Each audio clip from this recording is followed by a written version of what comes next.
Yuhu! Anybody home? Semoga kita disinari oleh kasih dan cinta.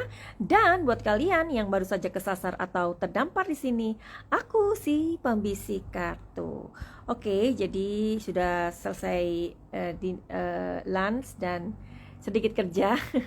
Masih di klinik kami di Thailand.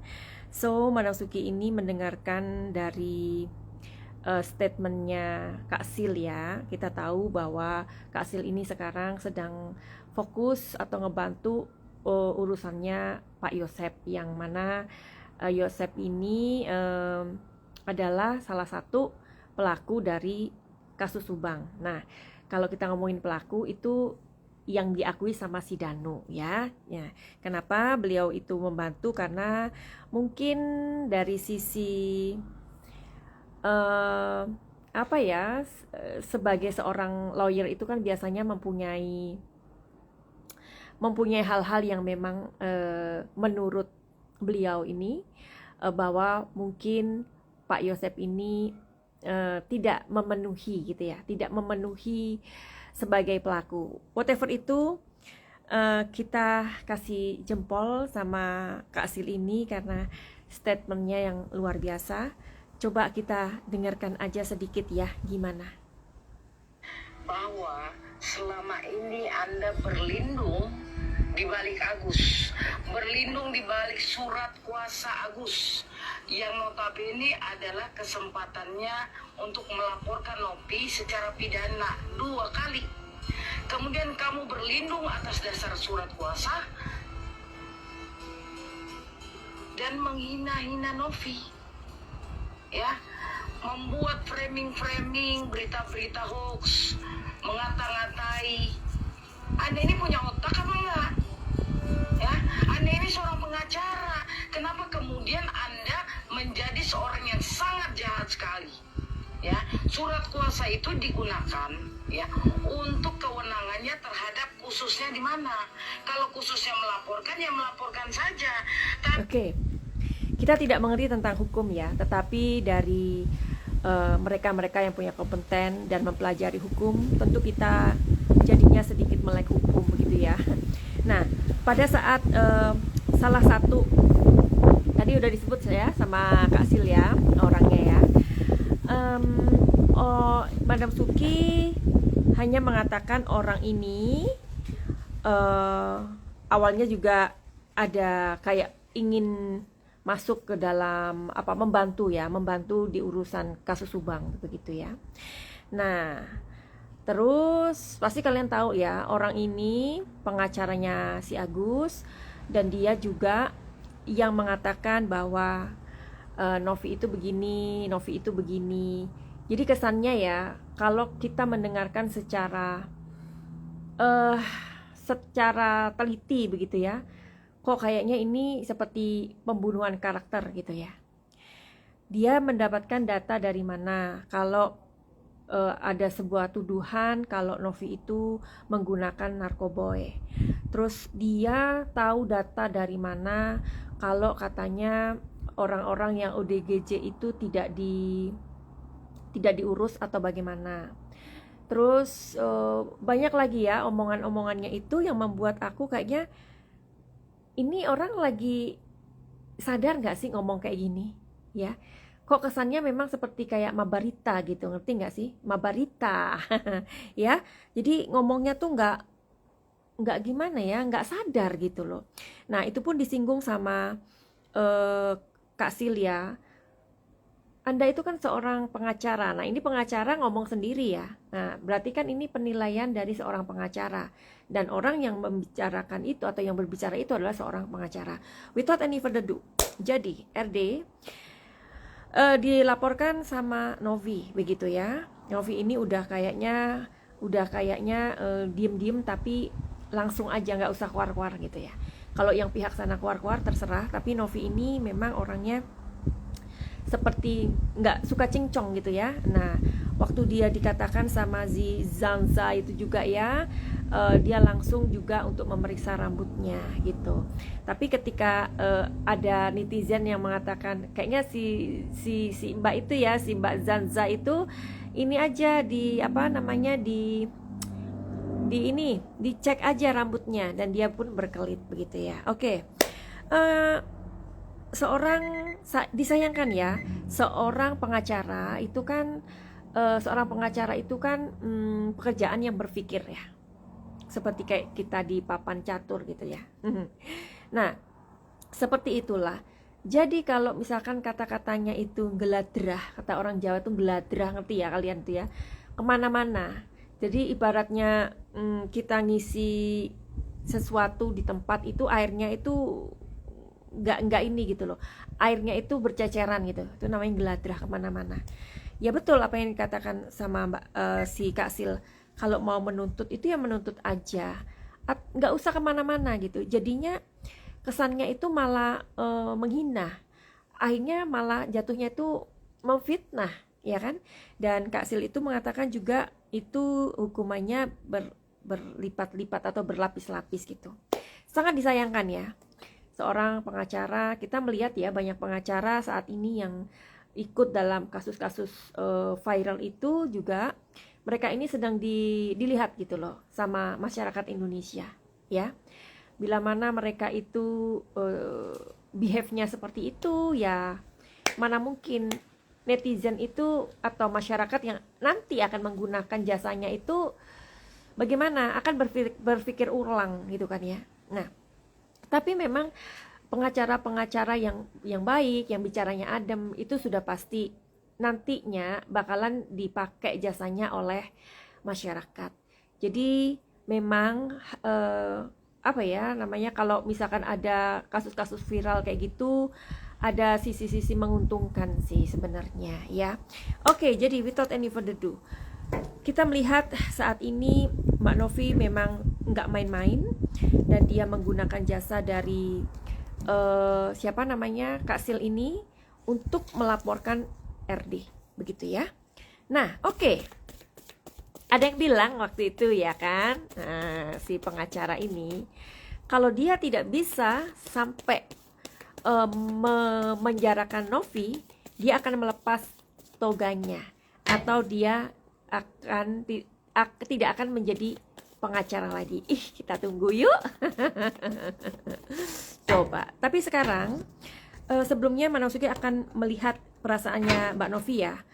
Karena saat ini dia begitu kekeh dan kayaknya udah nggak mau banyak cincong lagi. Dia melaporkan orang-orang yang menurut dia itu mencemarkan nama baik dia, dan sepertinya kayak pembunuhan karakter, bisa jadi ke arah fitnah, ya kan?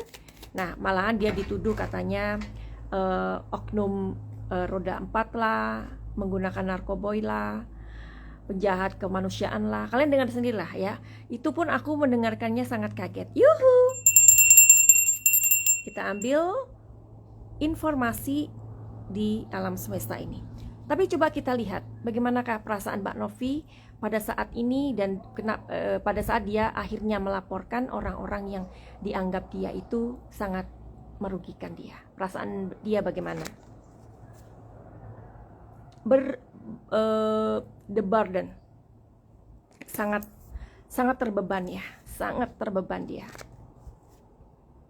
Dan di sini suppression, dia kayak marah, nggak bisa tidur, nggak enak lah ya, nggak enak gitu. Namanya orang membebani perasaan jiwa raga itu bagaimana? Sudah kerja capek-capek ya kan, bahkan menurut Kak Sil ya, dia itu dianggap kan katanya oknum roda 4. Dan Mbak Novi ini punya Alphard ya. Dan ternyata Alphardnya itu dijual, atau ada beberapa kendaraan dia itu yang dijual, dan itu untuk memenuhi orang-orang yang dia bantu, termasuk ODGJ itu. Makanya dia sampai nggak bisa, ibaratnya geram lah ya, kesel gitu, kecewa, marah gitu loh. Nah, tapi kayak kita melihat ya emosinya Mbak Novi, emosinya Densu, ini benar-benar orang-orang yang bisa memanage emosi mereka, begitu ya. Oke, kita lihat kartu berikutnya, The Master. The Master ini maksudnya apa? The Master adalah kunci dari kartu yang 2 ini. Jadi ini adalah kuncinya, The Master.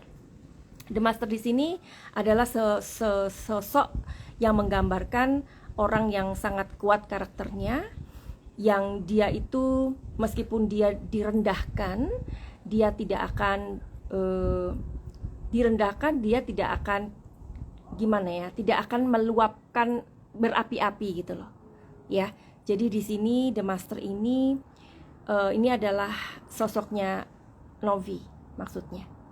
Ya, jadi dia maunya nggak mau yang kebanyakan cincong, nggak mau yang ruwet-ruwet, tapi ayo kita buktikan saja. Dan apakah RD ini bisa membuktikan dia seperti yang dikatakan? Wah, ya kan? Jadi gimana ya, sebenarnya kalau kita mau menjadi orang tinggi ya, kalau kita ingin menjadi orang yang tinggi gitu ya, kita nggak perlu merendahkan orang lain, ya kan? Nah, jadi mudah-mudahan ini sebuah pembelajaran buat kita. Tapi memang loh, Madam Suki pas ngelihat si RD ngomong ini, kayaknya ini orang kenapa ya? Apakah dia punya dendam sama si Novi gitu? Beneran, itu aku berpikir sampai ke sana. Kok sampai mengulitinya seperti itu gitu loh? Kok seperti kayak itu laki-laki loh, Novi itu perempuan gitu loh. Maksudnya kok nggak ada perasaan bagaimana ya? Kok dia seperti merasa punya, ke aku kesannya tuh benar-benar orang ini punya dendam apa bagaimana ya dengan Novi ya? Kadang-kadang ketika kita di depan kamera ya, ketika kita ngomongin orang atau teman kita yang nyakitin kita aja, itu kita nggak tega loh ngomongin kejelekannya, iya kan? Kita nggak tega ngomongin kejelekannya, apalagi orang yang nggak kenal gitu loh, iya kan? Dan sebentar ya, kita cari tahu si RD ini sebenarnya punya perasaan apa gitu sama si Novi, sama Mbak Novi ya. Perasaannya apa ketika ngomong kayak gitu tuh loh? Kok nggak ada saringannya sama sekali ya? Oke, nih harmoni. Kalau kalian menyimak ya omongannya Mbak Sil ya, Kak Sil ya, Kak Sil itu juga bilang, kamu tuh kenapa? Kamu tuh sedang apa? Sedang kemasukan apa gitu loh? Ya, abundance.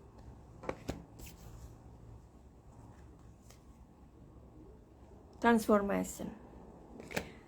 Sebenarnya sih apa yang dikatakan Kak Sil itu kalian cermati aja, dan itu ada kebenarannya sih. Kalau Madam Suki sih nggak mau ngomong ya, cuman kalau aku berpikirnya kayak ini orang punya dendam apa ya, dan kayak Mabarita gitu loh. Tapi yang diomongkan Kak Sil itu ada benarnya sih. Kalian cek sendiri aja ya. Nah, oke, sekarang kita melihat apakah si RD ini atau ininya si Agus ini ya, PH-nya si Agus ini bakalan masuk gitu loh ya, laporannya si Novi ini. Masuk. Dia kena sanksi. Ya, kena sanksi dia ya. Ada sanksinya. Dan seperti yang dikatakan Kak Sil itu berlapis-lapis sih. Tapi nggak tahu nanti negonya bagaimana. Entah itu damai, entah itu kekeluargaan. Karena pastinya Novi ini juga kan ya gimana ya, seseorang yang udah ngomongnya selantang itu, dan Novi sendiri mengatakan saya nggak apa-apa kalau misalkan dia ada kesalahan ngomong, minta maaf sama saya secara kayak kekeluargaan, dan itu tidak dilakukan. Ya akhirnya dia melaporkan. Ini ada pasal-pasalnya ya. Nah, pertanyaan kita semua Besti, apakah kalau Novi ini nanti terbukti tidak masuk penjerong, apakah dia akan melepaskan toganya? Mikir.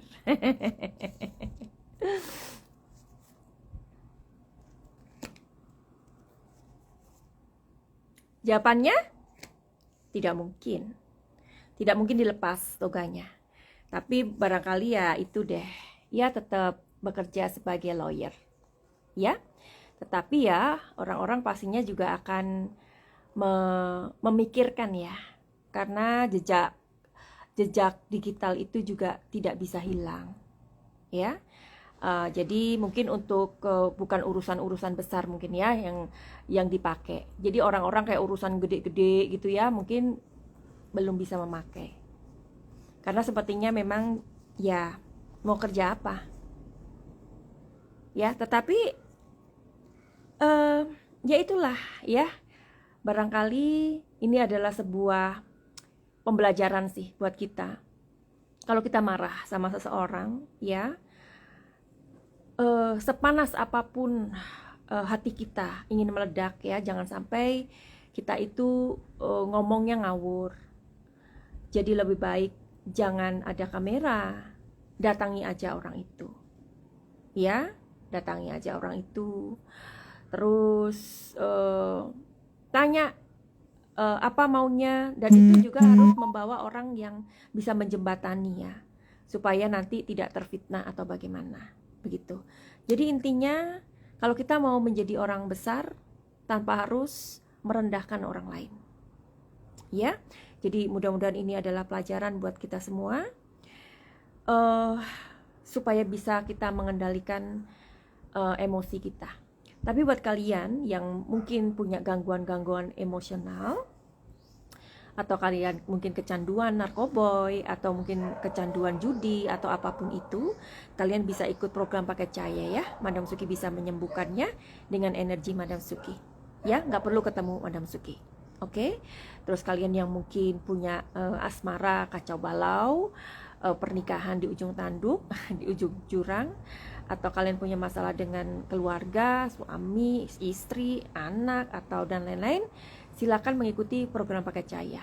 Karena banyak sekali orang-orang yang sudah dibantu melalui program paket cahaya ini. Ya, dan tapi untuk mengikuti program paket cahaya itu sebelumnya kalian mesti konsultasi dulu aja melalui media kartu tarot. Ingat ya, tarot adalah sebuah media. Jadi kita tidak mengkelnik-kelnikkan segala sesuatu, tidak.